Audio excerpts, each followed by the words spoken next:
Loss is my gain, so that I get to hand the chain to Neil. Just a couple of words about Neil, without embarrassing him too much, hopefully. Neil's was an operational officer for over 35 years, and in roles ranging from firefighter to acting chief fire officer, and his last role as deputy chief fire officer of Denver and Somerset. He was the co-director responsible for bringing those two counties together.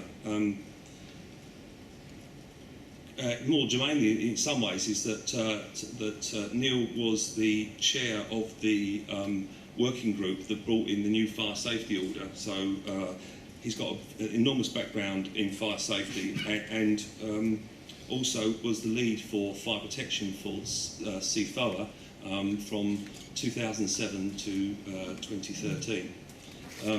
Neil was honoured with the Queen's Fire Service Medal and is a fellow of the institution. More importantly, he's a really good chap, which is important because the role of the international president is vital in maintaining the links through the board and the IGA to a very spread and diverse community that the IFE is. We are a global community covering a range of roles and responsibilities, and Louise Craig and the international president are the glue that hold us together. So it's important that role is carried out well. And as I say, I've known Neil for a few years, and I just recognise what a dedicated member of the institution he has been and continue to be. So I've great hopes for the future and Neil's role as international president. So without further ado, I would like to hand in the letters paper.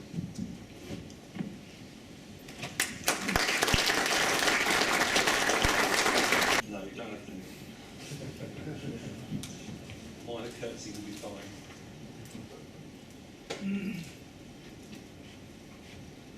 Neil, congratulations. So Neil, congratulations on becoming the international president of the IFE. Firstly, what is your vision for your year ahead? What would you like to see delivered? Well, thanks for the opportunity, Andrew, to be able to talk about that, because there's no point getting to a position like this if you're not here for a reason. And I've got, well, the institution has a vision, and I want to support that vision.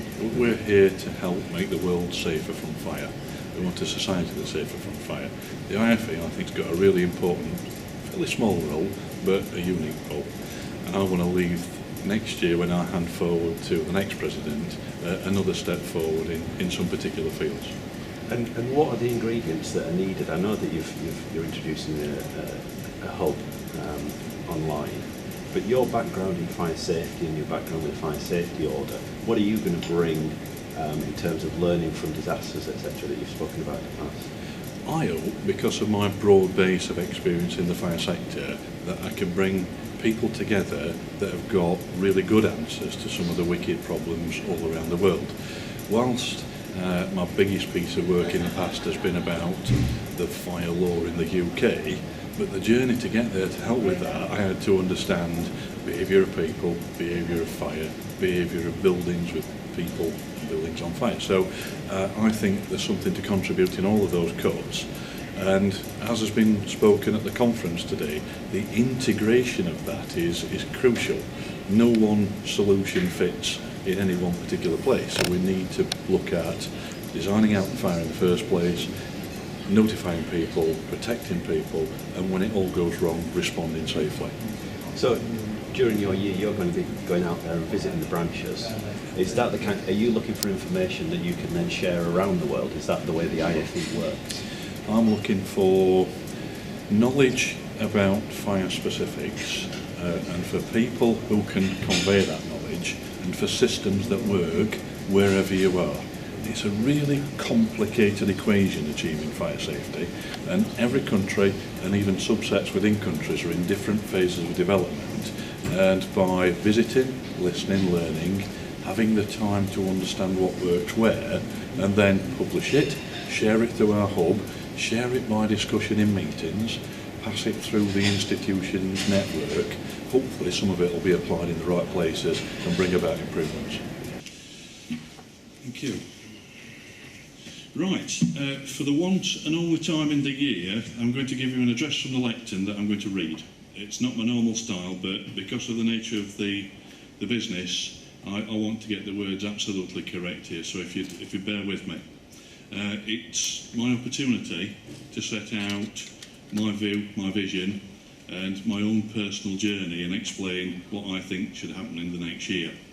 First of all, I have to say thank you. It's a deep honour and privilege to be standing here today, elected by the institution to be its international president.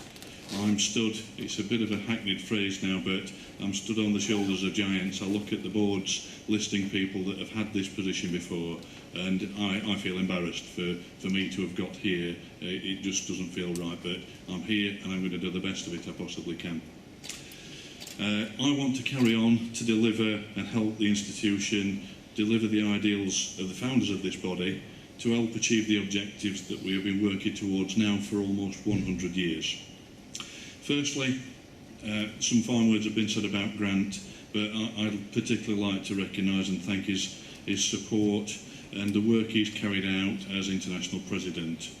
He carried out the roles of President and Chairman of the Board for the last year, and he's done all he could to engage with the branches and members around the world, including helping us take the Board and International General Assembly to meet in Sydney, a clear action demonstrating that we are a truly international body.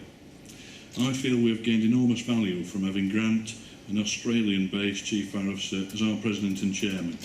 Grant can look back on this year with great pride and see a lasting memento in the form of the strategic plan that will lead us up to our centenary. I'll come back to that later, but thank you very much, Grant. For me, I feel that I've worked quite hard for over 35 years in the fire world to get to stand here today. As a young man riding a fire engine, I experienced events that have left an indelible mark on me. But helped by good officers, many of them members of the IFE, I started to learn more about fire and the fire profession. Sometime in the late 1970s, the UK Fire and Rescue Services started to think about fire prevention in a new way, trying to get to the root cause and prevent unwanted incidents, building on the existing framework of structural protection and emergency response. Through my personal experiences of dealing with fires and learning through study, with many long weeks at the Fire Service College and other places, I have developed some understanding of the issue and what works to help achieve safer people, safer property, businesses and the environment. I also know many people that know a great deal more than me, often in specific fields. I plan to put my energy in this year into linking people together, trying to work towards the same end, delivering the IFE's objectives. At various times in the life of the institution, attempts have been made to define the term fire engineer.